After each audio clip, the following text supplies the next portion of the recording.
ke materi selanjutnya. Hari ini kita akan bahas tentang budaya organisasi. Ya, oke. Seperti biasa ya, mungkin sebelum kita mulai, saya pengen tahu dari teman-teman, kalau kita bicara tentang budaya organisasi, apa sih yang terpikirkan? Budaya organisasi di tempat kerja, kira-kira kalau kita bahas budaya itu, apa ya yang terpikirkan aja, apa yang terbayang di teman-teman kira-kira?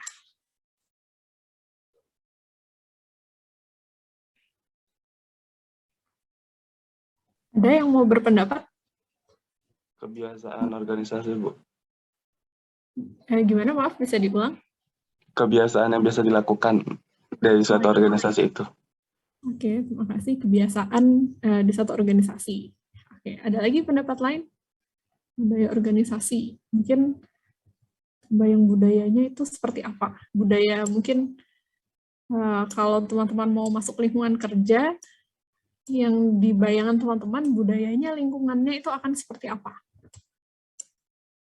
Yang kita sebut dengan budaya. Karena ada pendapat lain dari sikap kepercayaan dan sistem kebersamaannya, Bu, yang udah dianut dari berdirinya organisasi. Oke, terima kasih. Sistem kepercayaan ya sudah ada dari sejak organisasi berdiri. Oke. Ada lagi kira-kira tentang budaya? Aturan yang harus dipahami, Bu. Oke, ada aturan, ada kebiasaan, kemudian sikap yang sudah dianut sejak awal berdirinya. Oke, terima kasih pendapatnya. Ada lagi kira-kira pendapat lain? Ya, kita diskusi aja nih, kira-kira kita kalau mau masuk satu organisasi, kita membayangkan, wah, budayanya nanti akan seperti apa? Itu apa sih yang kita pertimbangkan sebagai budayanya?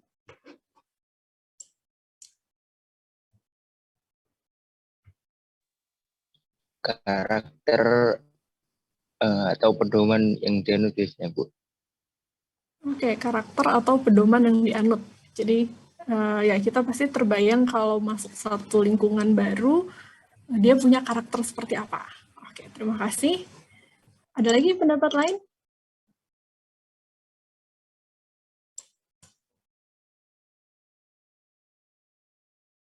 Silakan yang mau berpendapat.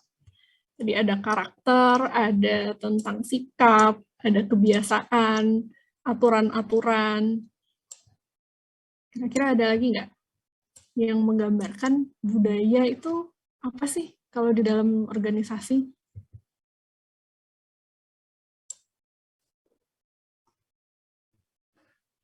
Gimana? Ada pendapat lain? Kebiasaan-kebiasaan yang ada dalam organisasi itu bisa seperti cara komunikasinya atau perilaku-perilaku antar organisasi itu, antar orang tiap organisasinya itu. Oke, terima kasih.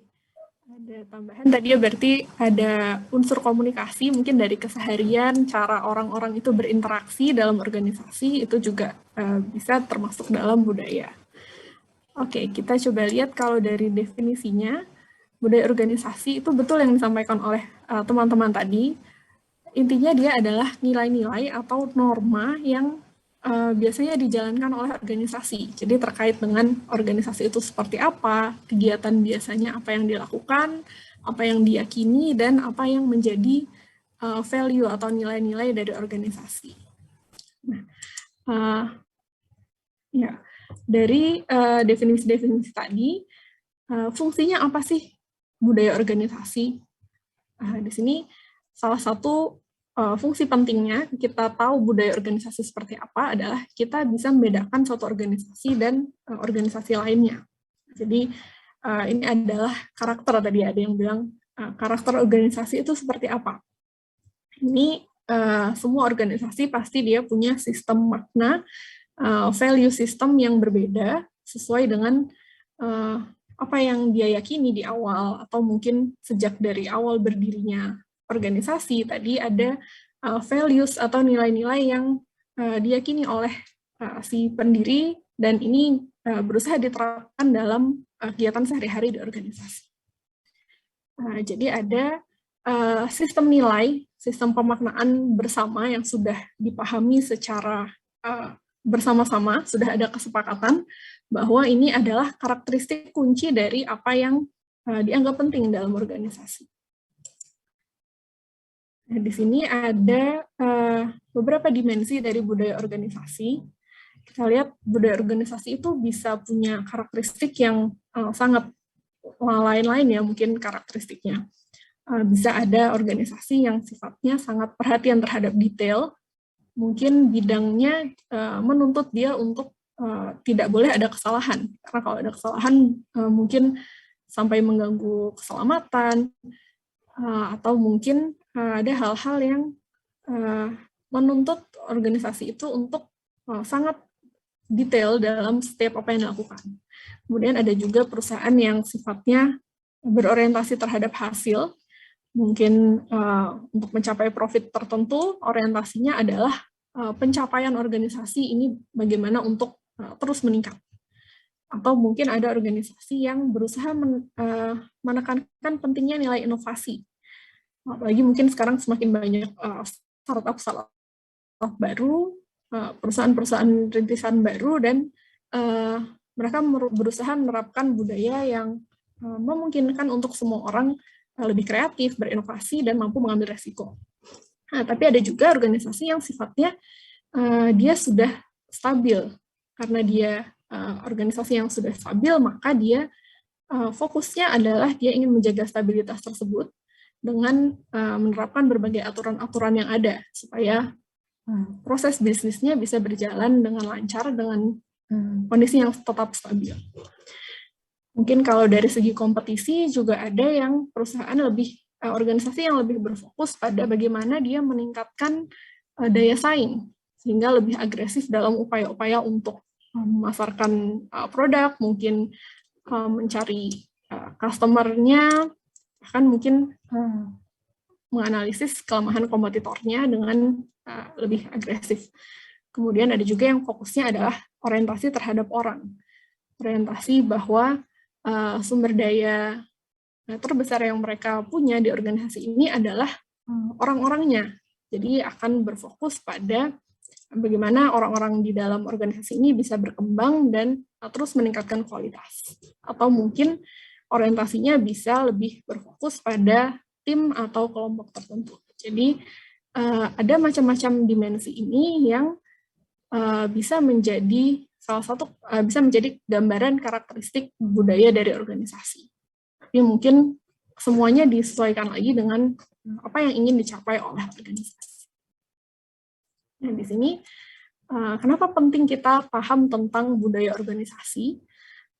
Kita bisa lihat dalam keseharian ketika dia berinteraksi di dalam suatu organisasi, bagaimana pola komunikasinya, apakah mungkin terjadi kerjasama yang baik, diskusi terbuka, apakah mungkin sifatnya sangat kaku dalam organisasi karena sifat yang birokratis, adanya hierarki-hierarki di dalam organisasi. Ini kita bisa lihat dari kesehariannya, bagaimana pola interaksi dan komunikasinya. Bahkan ini juga mempengaruhi bagaimana kita melihat apa yang dianggap penting bagi orang-orang di dalam organisasi itu. Pasti ada pemahaman bersama bahwa cara yang benar adalah seperti ini, dan biasanya untuk melakukan satu pekerjaan ini prosesnya sebagai berikut. Jadi mereka sudah ada kepercayaan dan nilai-nilai bersama yang dipahami. Nah, di sini kalau kita tidak mengantisipasi adanya perbedaan dari budaya organisasi, karena setiap orang kan masih memiliki nilai yang berbeda, kepercayaan yang berbeda dalam hal cara mereka bekerja mungkin, atau dalam melihat tujuan-tujuan dia bekerja, mencapai tujuan organisasi tadi, maka kita perlu mengantisipasi bagaimana orang-orang yang berbeda ini kita satukan dalam satu culture yang sama. Mereka bisa punya pemahaman yang sama tentang bagaimana nilai-nilai yang kita punya di organisasi tersebut. Jadi tidak ada yang namanya culture shock. Kita bisa meminimalisir orang-orang yang wah saya nggak cocok kerja di sini, saya mungkin bisa jadi stres kerja, bisa burnout, bahkan mungkin berdampak ke turnover yang tinggi, karena karyawan-karyawan yang masuk itu tidak sesuai dengan nilai-nilai yang diharapkan oleh perusahaan. Di sini ada karakteristik dari budaya organisasi. Tadi kalau kita bahas budaya organisasi bisa dari nilai, norma, kemudian filosofi, sampai dengan aturan, bahkan iklim organisasi. Jadi kita bisa lihat budaya organisasi ini dari beberapa karakteristik yang ada. Nah, untuk kontennya sendiri, biasanya bisa berbeda setiap organisasi. Ada hal yang mungkin mudah kita lihat, misalnya layout ruangan. Kalau kita lihat kantor-kantor startup, atau mungkin kantor Google, Gojek, ya yang menggunakan desain ruang kerjanya adalah ruang kerja open plan, terbuka, kita bisa lihat dia memiliki budaya yang mendukung adanya kreativitas, mendukung adanya inovasi dari anggota timnya. Berbeda dengan yang memiliki struktur di dalam penataan ruang, tata letak, dan mungkin bagaimana proses keseharian dalam pengambilan keputusan itu dilakukan. Kita bisa lihat dari artefak, suatu hal yang bisa kita lihat dari tadi segi desain, mungkin ada values yang tercerminkan dari lingkungan sekitar. Tapi ada juga hal-hal yang sifatnya tidak bisa kita lihat, tapi kita tahu bahwa nilai-nilai ini atau ada kebiasaan-kebiasaan tertentu yang sudah membudaya di satu organisasi.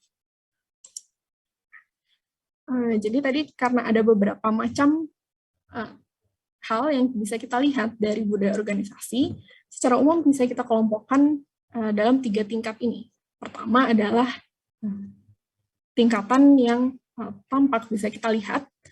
Tadi bentuknya bisa berupa artefak dari benda-benda, tata ruang, dan semacamnya, dari kita lihat kondisi fisik di lokasi, di organisasi tersebut, atau mungkin dari cara berpakaian, dari kegiatan-kegiatan yang diadakan di organisasi itu, mungkin perayaan, seremonial, itu adalah hal-hal yang terlihat. Dan ada juga tingkatan selanjutnya, budaya yang tidak terlihat. Mungkin dari kedisiplinan kerja, kita lihat kebiasaannya, mungkin orang-orang begitu masuk kerja, ternyata mereka sekedar absen, baru santai-santai dulu, baru mulai bekerja. Itu kan berarti kita lihat, oh ternyata kedisiplinan di sini bentuknya seperti itu. Tidak sesuai dengan jam, atau tidak terlalu kaku mengikuti aturan yang ada. Atau mungkin dari segi prestasi, bagaimana individu-individu itu saling termotivasi, mereka saling berlomba-lomba untuk mencapai prestasi tertentu, atau ternyata mereka hanya melakukan tugas sehari-hari saja tanpa ada upaya lebih untuk mencapai prestasi-prestasi baru. Ini adalah contoh budaya organisasi yang sifatnya invisible, tidak tampak, kita tidak bisa lihat secara kasat mata, tapi terlihat dari value-nya, kebiasaannya itu seperti apa. Kemudian tingkatan selanjutnya adalah asumsi yang tersembunyi. Jadi ada keyakinan yang sudah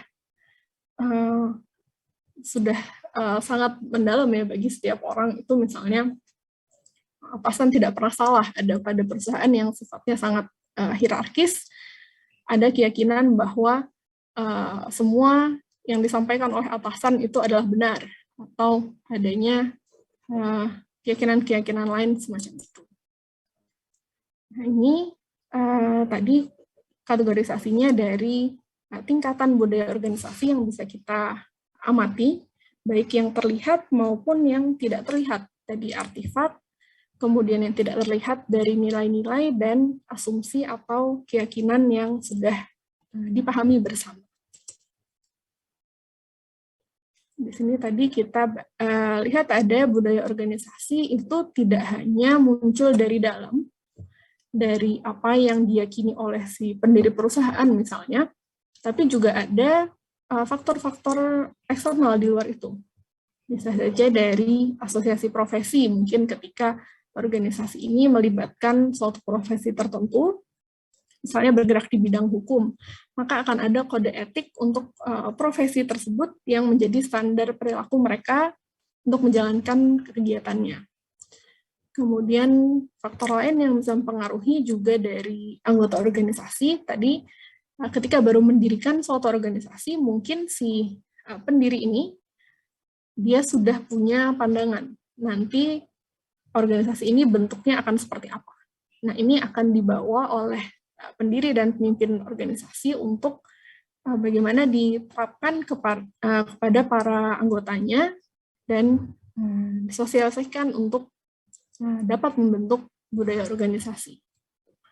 Kemudian juga dipengaruhi oleh budaya masyarakat secara umum, siapa yang menjadi anggota dalam organisasi dan bagaimana kondisi budaya di tempat tersebut, atau mungkin dipengaruhi oleh sifat bisnis dari organisasi. Mungkin budayanya perusahaan yang bergerak di bidang produk dan di bidang konsumen itu akan berbeda pendekatannya dengan organisasi yang sifatnya strategis. Dia tidak mempertimbangkan pelayanan, tidak terlalu mengutamakan pelayanan konsumen dan sebagainya. Tapi mungkin perusahaan teknologi mungkin akan lebih berfokus pada inovasi-inovasinya dan ya beberapa bidang organisasi sifat bisnisnya akan berbeda dan itu mempengaruhi bagaimana budaya yang akan terbentuk. Ya, dari budaya organisasi ini biasanya ada beberapa karakteristik yang bisa kita gunakan untuk menganalisis atau mengidentifikasi karakteristik apa yang ada dalam suatu organisasi. Umumnya ada 7 karakteristik utama ini. Yang pertama, adanya inovasi dan keberanian mengambil resiko. Itu tadi ya, sejauh mana perusahaan atau organisasi ini memfasilitasi orang-orang untuk memiliki kreativitas, terus berinovasi, dan mau mengambil resiko untuk hal-hal baru. Kemudian ada juga perusahaan yang organisasi yang sifatnya sangat mendetail, ataupun juga memiliki orientasi hasil, orientasi orang, orientasi tim, agresivitas, dan stabilitas. Oke. Kemudian perannya dari budaya organisasi. Kenapa budaya organisasi ini perlu sekali kita perhatikan dalam organisasi, walaupun mungkin secara tidak sadar sudah akan terbentuk dengan sendirinya budaya organisasi ini. Tapi perlu dirancang sejak awal sebagai identitas organisasi, karena mau tidak mau budaya apa, kebiasaan apa yang dilakukan di organisasi itu nanti akan menggambarkan bagaimana perbedaannya dia dengan organisasi lain.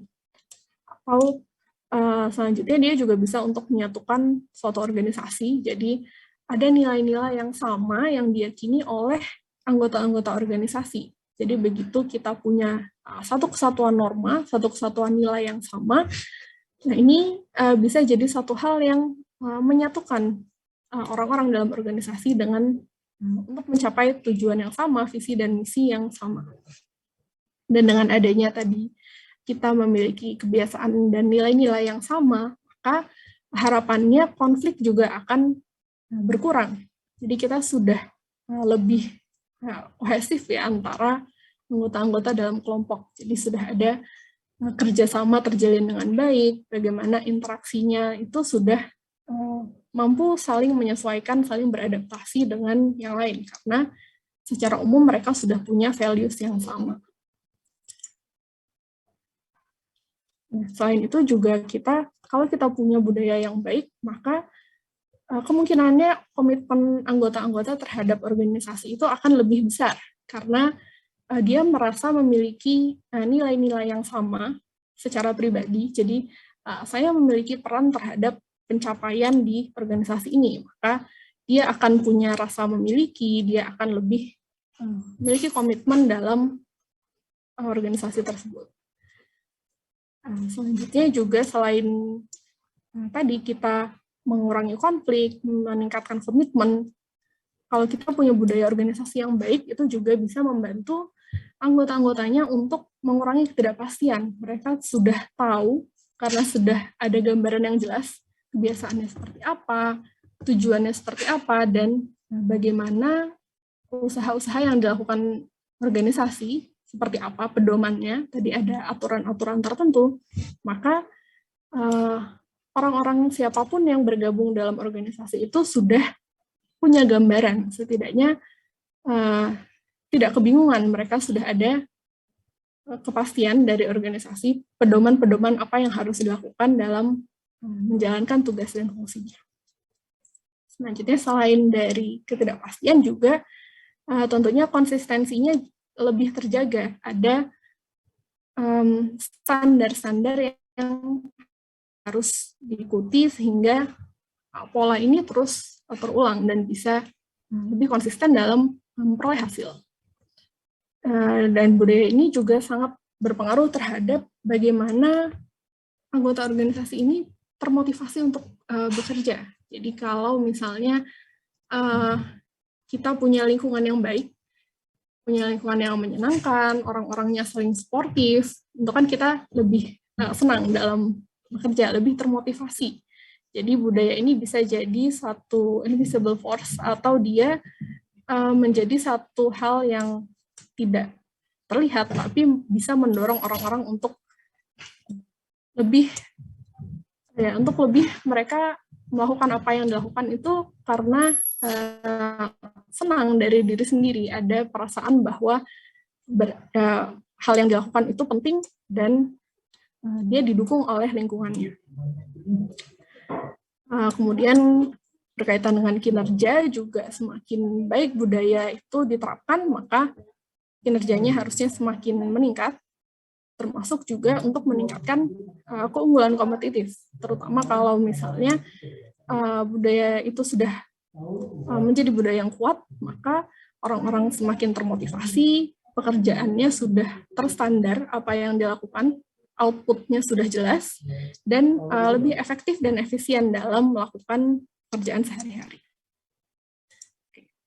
Tadi dari sekian banyak peran budaya organisasi, secara umum bisa kita rangkum dalam dua hal ini.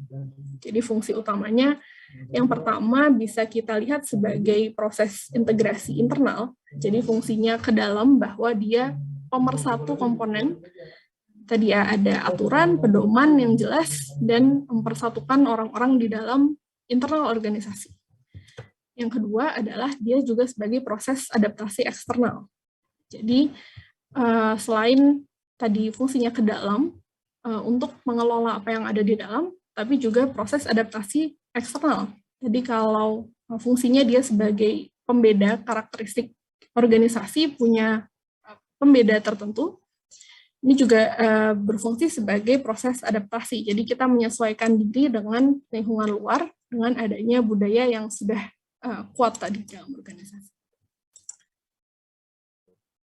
Nah, kalau kita mau menerapkan budaya organisasi, kita di fase awal pasti ada proses pembentukannya, bagaimana budaya itu bisa terbentuk.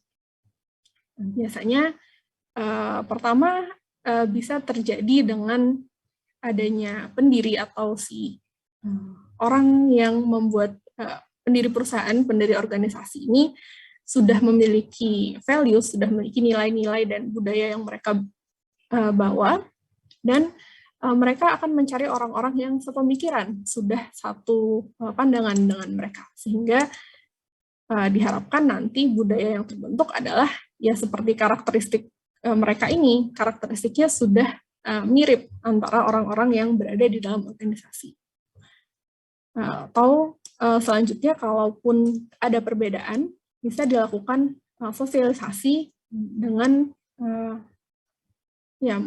memberikan informasi tentang perilaku, bagaimana cara berpikir dan proses bekerja di dalam organisasi tersebut, dan biasanya perlu adanya role model dalam menerapkan budaya organisasi ini. Jadi kita perlu adanya orang-orang yang bisa mendorong orang lain untuk internalisasi nilai-nilai yang ada.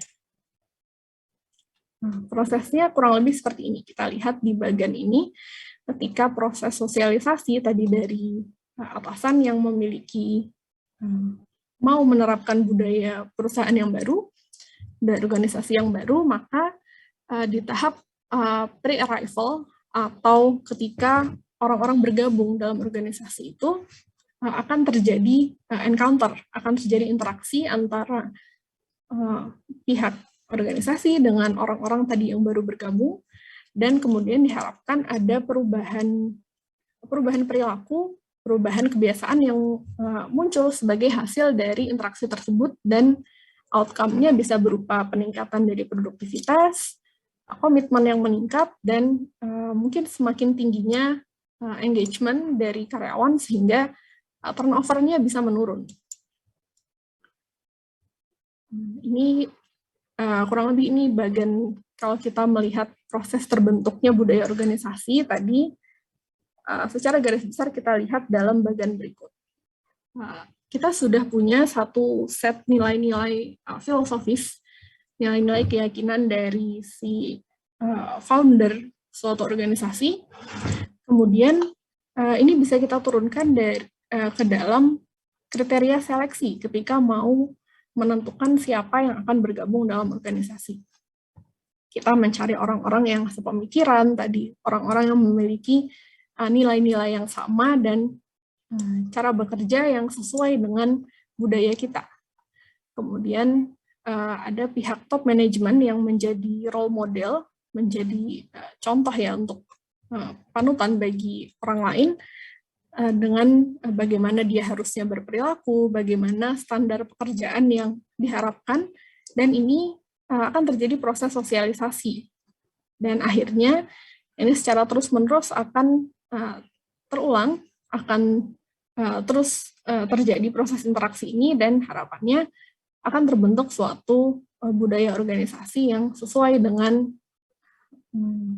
values atau nilai-nilai yang ditetapkan di awal. Lalu seperti apa sih budaya organisasi yang kuat? Karena kita tahu setiap organisasi punya karakteristiknya masing-masing dan cara kerjanya masing-masing. Biasanya kita bisa lihat organisasi yang kuat itu anggotanya akan loyal kepada organisasi karena pertama dia sudah yakin dengan nilai-nilai yang ada sesuai dengan apa yang dia yakini. Kemudian setiap orang yang ada di dalam organisasi itu sudah yakin, sudah tahu apa yang harus dilakukan, karena sudah ada panduan yang, pedoman yang disepakati bersama, dan sehingga mereka bisa jadi lebih kohesif, lebih kompak dalam bekerja. Semakin tingginya ada kerjasama yang baik dan proses saling suportif tersebut. Dan selanjutnya, budaya organisasi yang kuat itu juga kita lihat dia bukan berupa jargon-jargon saja ya, bukan slogan. Kan mungkin kita sering lihat di dalam organisasi, perusahaan, kantor-kantor itu banyak yang menuliskan, mungkin dituliskan besar-besaran slogan dari nilai, values, atau ya nilai-nilai organisasi mereka, budaya organisasi, tapi budaya organisasi yang kita lihat di sini adalah apa yang sudah benar-benar dihayati dan dilakukan dalam keseharian secara konsisten. Dan kemudian organisasi biasanya bisa memberikan penghargaan kepada individu-individu yang memang memiliki kontribusi lebih dan sudah secara sistematis sudah bisa menentukan mana yang memiliki peran lebih, memiliki performa lebih baik untuk menjadi ditempatkan sebagai pemimpin di masa depan. Dan mungkin ada banyak kebiasaan-kebiasaan yang dilakukan atau di sini ritual, mulai dari hal sederhana misalnya mereka sering di luar jam kerja saling kumpul-kumpul, banyak kekeluargaan di sana, ada kebiasaan-kebiasaan untuk saling mungkin menghadiri kegiatan-kegiatan acara-acara yang lain, atau mungkin ada kompetisi di antara divisi, antar bagian. Ini bisa menjadi bentuk kebiasaan-kebiasaan yang membentuk budaya di organisasi. Dan mungkin ada selanjutnya membentuk koneksi, jaringan koneksi yang jaringan koneksi yang kuat, karena tadi mereka sudah sangat kohesif, ada satu kesatuan dan merasa memiliki yang tinggi di dalam organisasi, maka bahkan bagi orang-orang yang sudah tidak berada di sana, mereka tetap menjalin koneksi tersebut, memiliki jaringan yang kuat. Oke, di sini ada beberapa cara yang bisa kita lakukan untuk memperkuat budaya organisasi. Di antaranya mungkin memantapkan nilai dasar, jadi kita harus sudah memperjelas di awal tentang nilai-nilai dasar apa yang harus kita punya. Biasanya perusahaan sudah memiliki semacam company culture, values yang sudah menjadi dasar nilai-nilai dasar mereka, dan ini sejak awal orang bergabung sudah diberitahukan bahwa value mereka seperti ini. Dan selanjutnya setelah ada nilai-nilai yang jelas tadi, bisa dilakukan pembinaan terhadap anggota organisasi. Bentuknya bisa dengan adanya role model tadi, atau dengan cara coaching, adanya proses evaluasi yang berkelanjutan, kemudian membuat acara rutinitas tadi, atau memberikan penilaian penghargaan, serta perkuat koordinasi dan kontrol. Sehingga ini diharapkan bisa membantu memperkuat budaya organisasi yang ingin dibentuk. Oke, ini contoh implementasi budaya organisasi. Kalau dari perusahaan IBM, implementasi budaya organisasinya dia banyak memberikan penghargaan, memberikan apresiasi atas pencapaiannya, dan memberikan hak pribadi, dan memberikan pelayanan terbaik karena ada fokus kepada customer focus, dan mereka berusaha untuk unggul dalam apa yang dilakukan. Sementara value yang berusaha diterapkan contohnya di sini perusahaan Walmart adalah karena dia bentuknya adalah convenience store ya, dia berfokus pada konsumen, menekankan kesederhanaan, kerja keras, dan bagaimana dedikasi terhadap kepuasan pelanggan, dan sangat menjaga sekali perilaku yang baik terhadap karyawan dan mementingkan kepuasan. Oke, dari paparan tadi tentang budaya organisasi, kira-kira ada yang mau ditanyakan nggak untuk materi ini? Ada yang mau ditanyakan?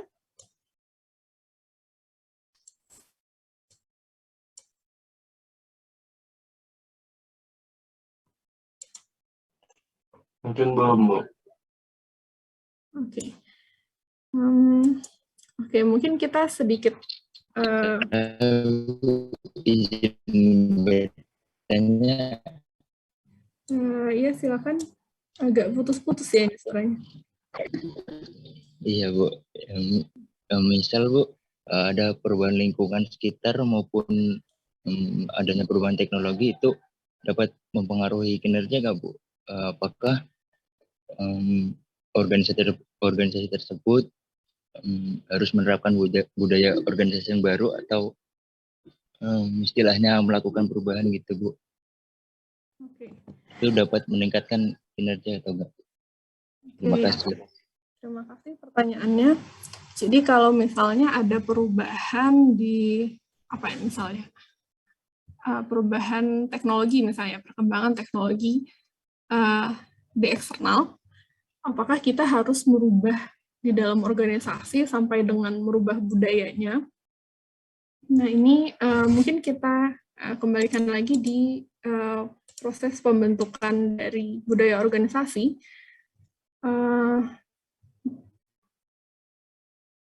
kita bisa, salah satu faktor yang mempengaruhi perubahan budaya ini tadi memang bisa dipengaruhi oleh hal eksternal, tapi yang paling penting di sini adalah kita sudah memiliki patokan yang jelas ketika mau melakukan, apakah kita perlu merubah budaya atau sekedar merubah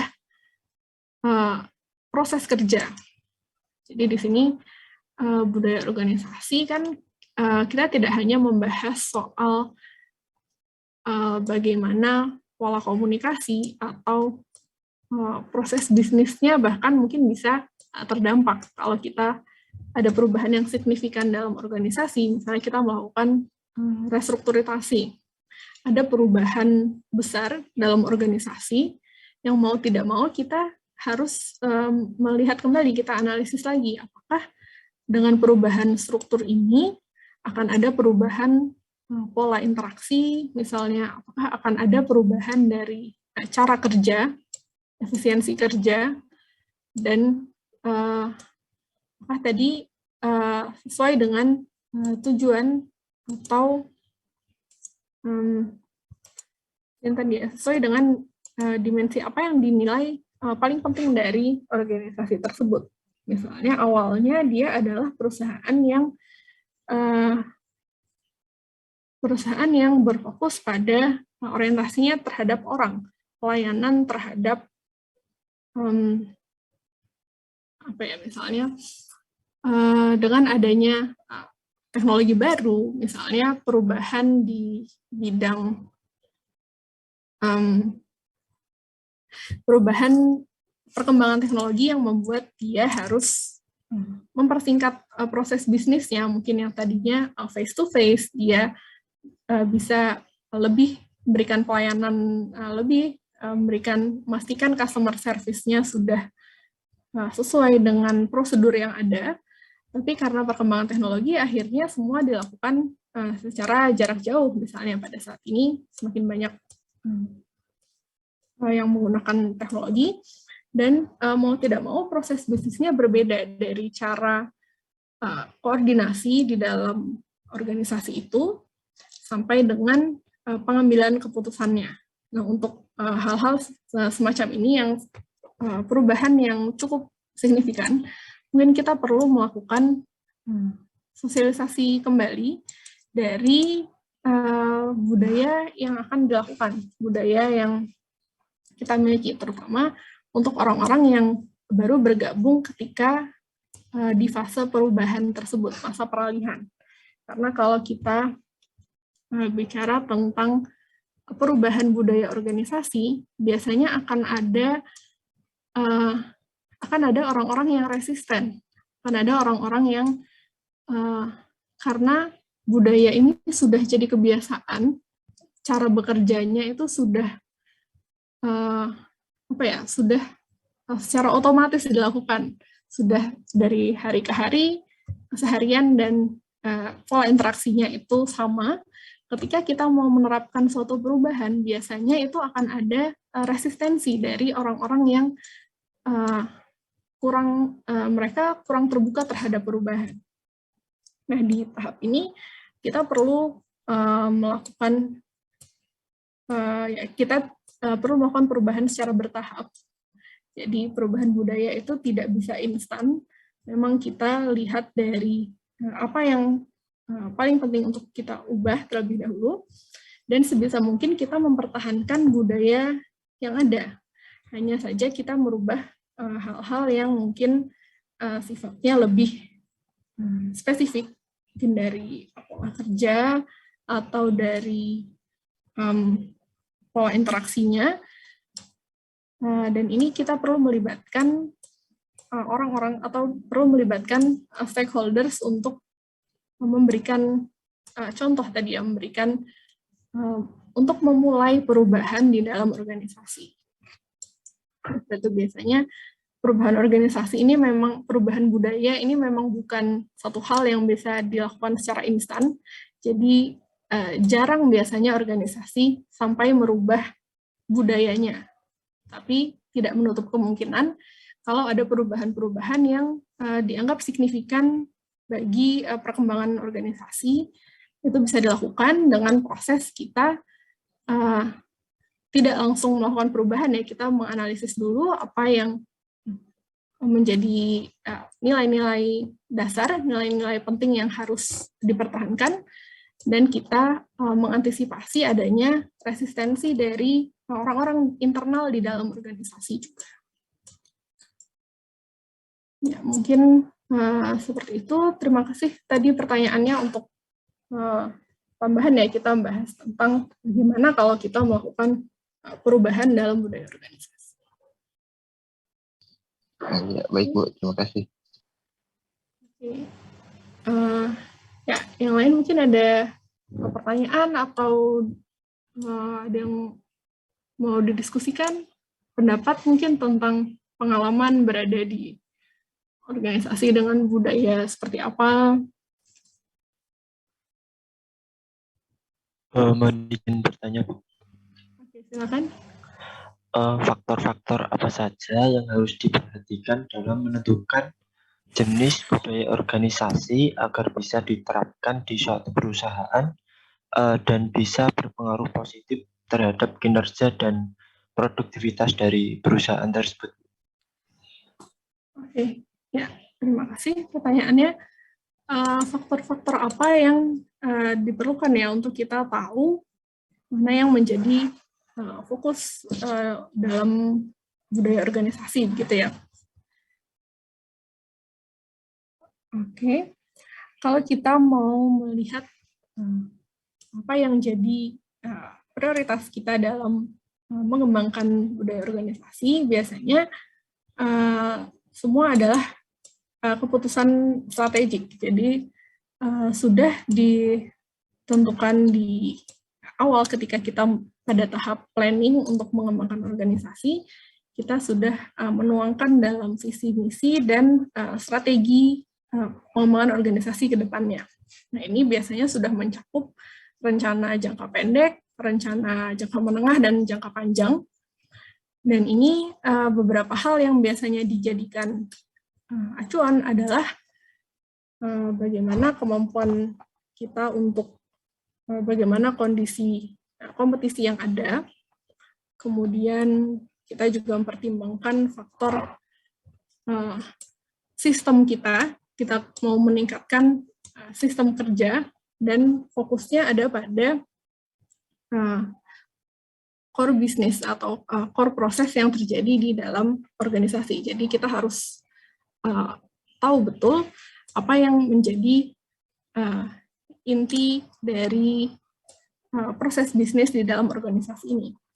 Misalnya kita adalah perusahaan yang bergerak di bidang manufaktur, kita produksi suatu barang, dan fokus kita adalah mengembangkan produk tersebut dengan kualitas yang baik, kemudian mampu dipasarkan dengan capaian tertentu.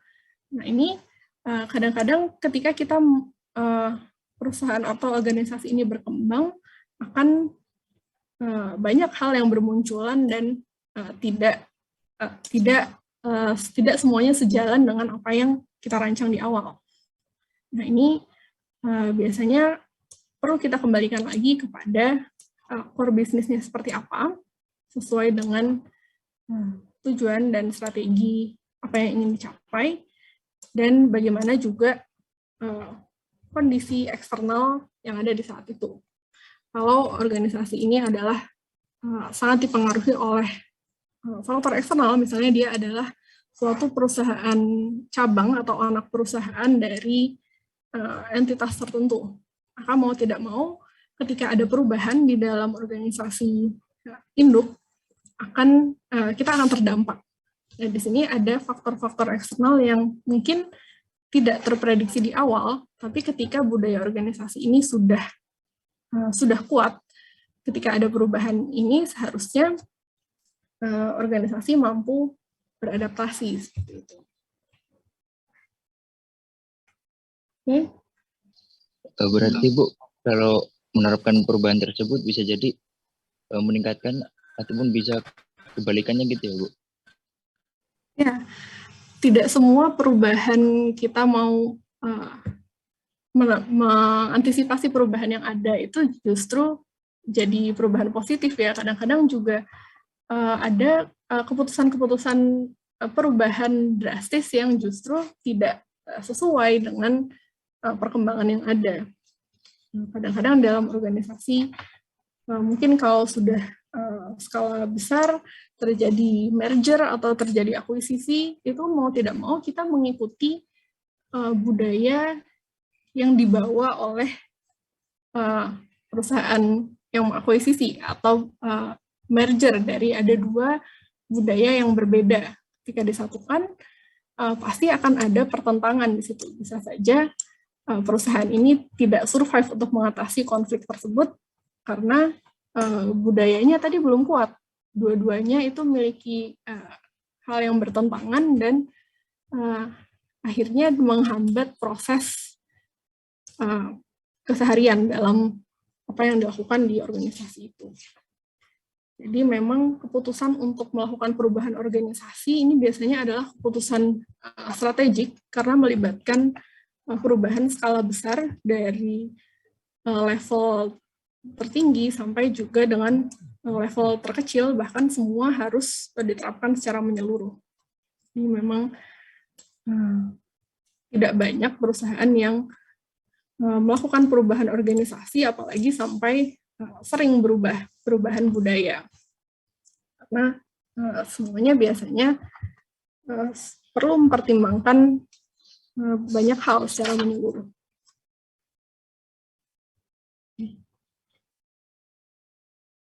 Ini, apakah sudah cukup menjawab?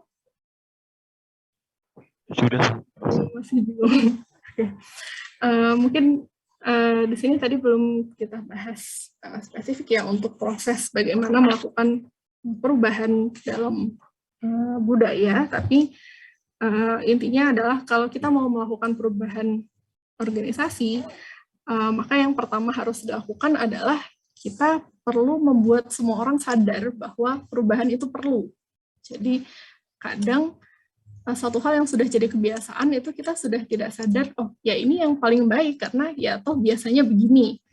Kadang hal-hal itu yang membuat kita sulit untuk menghadapi perubahan. Jadi ketika organisasi ini kita nilai memang perlu berubah karena mungkin tuntutan eksternal, tuntutan perkembangan teknologi dan sebagainya, kita perlu meningkatkan awareness di situ, kesadaran orang-orang secara umum tentang kenapa kita perlu berubah, apa manfaatnya kalau kita melakukan perubahan-perubahan ini. Jadi mungkin kita perlu meningkatkan budaya kompetisi, kita perlu meningkatkan kemampuan berinovasi dalam organisasi, dan ini perlu dibentuk sejak awal sebelum kita menetapkan perubahan kebijakan tertentu atau mengambil perubahan strategi. Kita perlu menguatkan dulu ke dalam bahwa ada urgensi, ada kepentingan untuk kita berubah, dan ini bisa kita lakukan bersama-sama. Kemudian kita tidak hanya sekedar mengkomunikasikan ada perubahan alur kerja misalnya atau perubahan pada struktur organisasi, tidak hanya disampaikan tapi juga kita berikan arahan sampai dengan jangka panjangnya ini seperti apa, kenapa kita berubah saat ini, untuk apa, dan bagaimana dampaknya nanti sesuai dengan strategi yang akan dibangun. Dan ini bisa kita turunkan dalam capaian-capaian jangka pendek supaya anggota-anggota organisasi ini lebih terbayang ketika melakukan perubahan ini, mulai dari mana, itu harus sudah dipertimbangkan secara strategik dari organisasi. Ini mungkin seperti itu tambahannya tentang perubahan budaya. Ada lagi mungkin yang mau bertanya?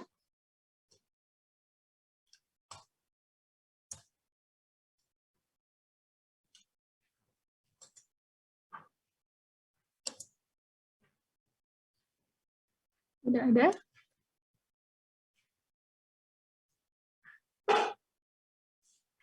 Mungkin belum ada, Bu. Oke. Kira-kira sudah cukup paham belum ini dari materi tentang budaya organisasi? Atau semakin bingung atau gimana ini kira-kira? Kalau memang tidak ada pertanyaan, mungkin saya yang tanya ya. Saya izin share di sini, teman-teman bisa buka link yang saya share.